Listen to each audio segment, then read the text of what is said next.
Buenas a todos. Hoy estaremos complementando también parte de lo que es dinámica en situaciones en donde tenemos fuerzas que conforman un ángulo. Esos ángulos que se pueden conformar pueden ser ya con la línea horizontal o con la línea vertical, o como nosotros le solemos llamar, con el eje horizontal o con el eje vertical, o también se le puede decir con el eje X o con el eje Y. Dependiendo de eso, cambia la rúbrica o el formato en cómo vamos a realizar los problemas de dinámica. Es decir, cuando nosotros tenemos las fuerzas que tienen ángulo, que ya sea con el eje X o con el eje Y, ese ángulo cambia un poco la manera de hacer los ejercicios de dinámica. Para los ejercicios de dinámica nosotros teníamos varios pasos, en donde el primero y el más esencial era el diagrama de cuerpo libre, o DCL, como solíamos abreviarlo. Lo segundo era realizarnos cuestiones tales como si el cuerpo se encuentra en movimiento, o si se encuentra en reposo, o si está bajo la acción de una velocidad constante. Entonces, de acuerdo a eso, nosotros evaluábamos las posibilidades que teníamos y hacíamos lo siguiente: sumatoria de fuerzas es igual a 0 si es que el cuerpo se encontraba en reposo o si se movía con velocidad constante. Pero la sumatoria de fuerzas es igual a la masa por la aceleración si es que el cuerpo se movía con movimiento rectilíneo uniformemente variado, es decir, que tiene una aceleración que es constante. Entonces nosotros teníamos como en segundo paso realizar la sumatoria de fuerzas, que sería 0 si es que está en reposo o velocidad constante, o masa por la aceleración si es que el cuerpo se mueve con movimiento rectilíneo uniformemente variado. Y el tercer paso, que era básicamente hallar lo que pide el problema, hallar la solución, ¿sí?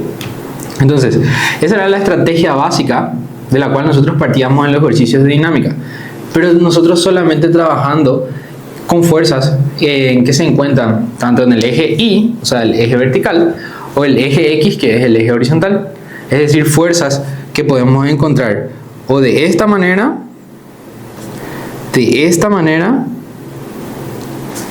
de esta manera o de esta manera. Entonces, esas eran las situaciones que nosotros teníamos. Pero ¿qué pasa si nosotros tenemos una fuerza que, entre comillas, actúa básicamente en ambos ejes? Es decir, yo tengo un cuerpo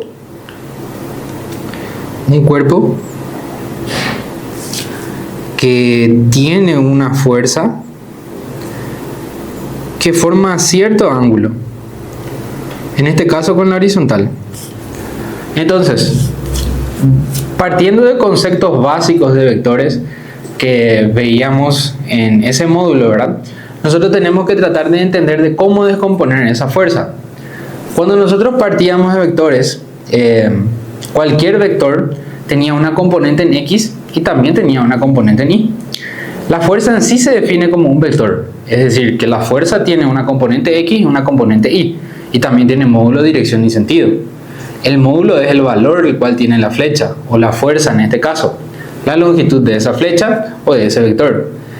La dirección es el ángulo que forma con el eje X positivo para los vectores. Y el sentido es básicamente hacia dónde apunta el extremo de la flecha. Entonces, nosotros podemos descomponer esta fuerza tanto en una fuerza en X como en una fuerza en Y. Entonces, si nosotros hacemos un zoom de esta fuerza que encontramos acá, si hacemos un zoom y lo ubicamos en un plano cartesiano, vamos a tener esto de acá básicamente. Entonces, esta fuerza que yo tenía, que le voy a llamar fuerza F, se encuentra en un plano cartesiano, en donde tiene la posibilidad de formar un ángulo azul o un ángulo tita, como acabo de poner, o un ángulo rojo o un ángulo alfa, que también forma con ese vector. Nosotros tenemos que identificar los dos ejes que se ubican en el plano cartesiano. Uno es el eje horizontal y uno es el eje vertical. Entonces, el eje horizontal es esto que está marcado de amarillo, eje horizontal o eje X. Y el eje vertical es esto que voy a marcar con este color, ¿sí? Este es el eje vertical o de eje Y, y lo amarillo es el eje X o eje horizontal. Hay que saber diferenciar muy bien esos dos ejes, porque de acuerdo a eso nosotros vamos a descomponer nuestras fuerzas. Como nosotros sabemos, los vectores se pueden descomponer en una fuerza en X y una fuerza en Y, ya que la fuerza es un vector. Entonces, esta fuerza tiene una componente que es la fuerza en Y, que es longitudinal. Entonces, también podemos tener una fuerza que es una fuerza en X, ¿sí? Entonces, esto sería la fuerza en Y, esto la fuerza en X. También puede estar de esta manera la fuerza en Y, o también puede estar de esta manera la fuerza en X. O sea, podemos agarrarnos de esta sección, esto sería fuerza en X, esto también es fuerza en X. Existe solamente una fuerza en X, pero lo que quiero decir es que se puede proyectar como de la parte de arriba y de la parte de abajo. Y también tenemos fuerza en Y, que puede ser esto, o podemos tomarlo de esta manera, ¿sí? Entonces, dicho eso, nosotros tenemos posibilidades de formar triángulos rectángulos, de acuerdo al ángulo que presente mi problema, o al ángulo que yo vea más sencillo de utilizar o de trabajar. Si me gusta más el ángulo que se forma con el eje X positivo, que sería este eje de acá, o el eje Y positivo o eje Y, yo puedo utilizar ese ángulo como a mí se me plazca, ¿sí? Siguiendo conceptos básicos de funciones trigonométricas. Entonces, si yo voy a trabajar con el ángulo que es rojo, dibujé aparte un ángulo, o sea, un triángulo, ¿verdad? Para ese ángulo rojo o ese ángulo alfa, en donde la fuerza estaría representado como la hipotenusa de este triángulo, ¿sí? Entonces, la fuerza sería la hipotenusa de este triángulo, que voy a dibujarlo de negro. Yo tengo dos catetos, a los que yo acostumbro y acostumbramos a llamar como cateto 1 y cateto 2, porque nosotros, dependiendo del ángulo, vamos a seleccionar cuál es el cateto adyacente del triángulo y cuál es el cateto opuesto del triángulo. Entonces, pintado de este color, un cateto, cateto 1. Entonces, pintado de otro color, otro cateto, ¿sí? Que puede ser el cateto 2. Y la hipotenusa que yo lo tenía coloreado de negro. Entonces, teniendo en cuenta este ángulo rojo, o este ángulo alfa, la fuerza la puedo descomponer mediante las funciones trigonométricas, que tiene una mnemotecnia bastante peculiar, muy utilizada en el ámbito de la física, ingeniería, matemática, que es SO, K, TOA.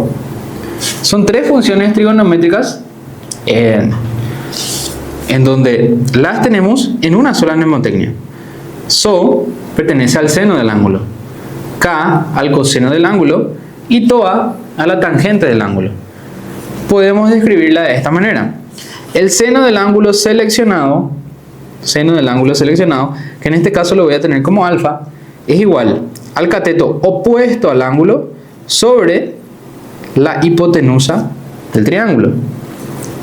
El coseno del ángulo puede estar representado mediante el cateto adyacente sobre la hipotenusa de ese triángulo, ¿sí? El ángulo opuesto. Y la tangente del ángulo, que es el cateto opuesto sobre el cateto adyacente de ese ángulo seleccionado dentro de un triángulo rectángulo. Cabe destacar que estas funciones trigonométricas solamente se pueden utilizar en triángulos rectángulos, es decir, que deben de tener sí o sí como requisito un ángulo recto. Entonces, estas son las funciones aplicadas en esta mnemotecnia, en donde la fuerza es la hipotenusa, el cateto 1 es lo mismo que decir fuerza en Y, y el cateto 2 es lo mismo que decir fuerza en X. Y la hipotenusa es lo mismo que decir el módulo de la fuerza o el valor de la fuerza. Entonces, si nosotros aplicamos esa función trigonométrica, tenemos que el seno del ángulo, coseno del ángulo, tangente del ángulo, lo podemos utilizar dentro de este triángulo. Es muy conveniente utilizar en este caso el coseno para hallar la fuerza en X. Es decir, coseno del ángulo es igual al adyacente sobre la hipotenusa. El adyacente es básicamente la fuerza en X y la hipotenusa es la fuerza F, en donde prácticamente yo lo puedo reemplazar en esta fórmula.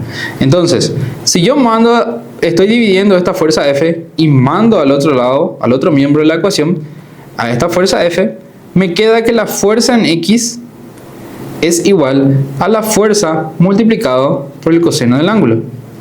Entonces, de ahora en más, cuando yo tengo una fuerza que forma un ángulo con el eje horizontal de esta manera, como lo estoy presentando acá, que sería el ángulo alfa pintado de color rojo, para descomponerlo en X, o sea, es decir, para hallar la fuerza en X, hago la fórmula que es fuerza por coseno del ángulo. Caso contrario, utilizando otra función que es el seno del ángulo, en donde tengo el opuesto sobre la hipotenusa, puedo hallar yo lo siguiente. El seno del ángulo, partiendo de eso, el ángulo alfa tiene como cateto opuesto a la fuerza en I y la hipotenusa que vale F. Entonces, de la misma manera en que yo mandé la fuerza F en la anterior explicación, puedo mandar tranquilamente esta fuerza F a multiplicar y me queda que la fuerza en I es F por seno del ángulo. Entonces, cuando yo quiero descomponer una fuerza que tiene un ángulo, directamente puedo utilizar esta fórmula que es fuerza en X, que es fuerza por coseno, y fuerza en Y, que es fuerza por seno. Cambia radicalmente en un triángulo en donde el ángulo se forma con la vertical, como es este ángulo azul o ángulo tita. Entonces, los parámetros son diferentes. Es decir, esto vendría a ser mi hipotenusa, que siempre es el lado más largo. Esto vendría a ser mi cateto opuesto, que es lo mismo que decir fuerza en X. Y lo de azul sería mi fuerza en Y. Fuerza en Y.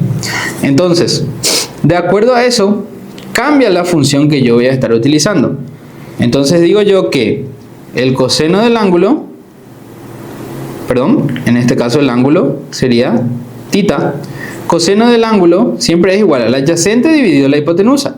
El adyacente en este caso es este ángulo, este lado de este cateto, en donde tenemos que es la fuerza en I, dividido la hipotenusa siempre que es la fuerza F. Entonces, cuando yo tengo un ángulo que se forma con la vertical y deseo descomponer la fuerza en I, automáticamente la fuerza en I es fuerza por coseno del ángulo. Diferente a lo que tengo acá. Muy diferente a lo que tengo acá. Cuando la fuerza se forma con la horizontal, la fuerza en I es fuerza por seno del ángulo. O sea, cuando el ángulo se forma con la horizontal, la fuerza en I es fuerza por seno del ángulo. Pero cuando se forma con la vertical, es decir, que se encuentra de esta manera, como se encuentra el ángulo tita, es directamente fuerza por coseno del ángulo. Y lo mismo sucede con el seno del ángulo, en donde yo tengo que sería fuerza en X, mi cateto opuesto, sobre la hipotenusa que es F, en donde la fuerza en X es fuerza por seno de tita. ¿Sí? Entonces, totalmente diferente, o sea, básicamente lo contrario a lo que yo tengo cuando se forma el ángulo con la horizontal. Entonces, hay que saber diferenciar muy bien cómo descomponer las fuerzas cuando se forma con la horizontal el ángulo y cuando se forma con la vertical, que es de esta manera. Luego ya podemos trabajar de la misma manera en la que trabajábamos con anterioridad en los ejercicios de dinámica. Es decir, que si yo tengo un ejemplo de un cuerpo que tiene una fuerza de 10, o sea, la fuerza vale 10 newton, el ángulo se forma con la horizontal y forma 30 grados con la horizontal, puedo descomponer esta fuerza en una fuerza en X y en una fuerza en I. Esta fuerza que yo estoy representando, o sea, que me representa mi problema, básicamente se queda dividida en una fuerza en X y en una fuerza en Y. Entonces, los cálculos para realizar esto es fuerza por coseno en este caso y fuerza en Y, que sería fuerza por seno en este caso. Entonces nosotros procedemos a descomponer la fuerza en X y con ayuda de la calculadora podemos resolver tranquilamente 10 por coseno de 30 grados, en donde tengo que es 5 raíz de 3. Y la fuerza en Y, que es 10 por seno de 30 grados, que tengo representado como una fuerza de 5 newton. Entonces la fuerza en Y, 5 newton, y la fuerza en X, 5 raíz de 3. Esta es la manera en la que nosotros resolvemos o tratamos de deducir las componentes que va a tener una fuerza que conlleva con sí un ángulo que puede ser tanto como la vertical, como con la vertical y la horizontal. Y eso es todo. Muchas gracias y no olviden suscribirse.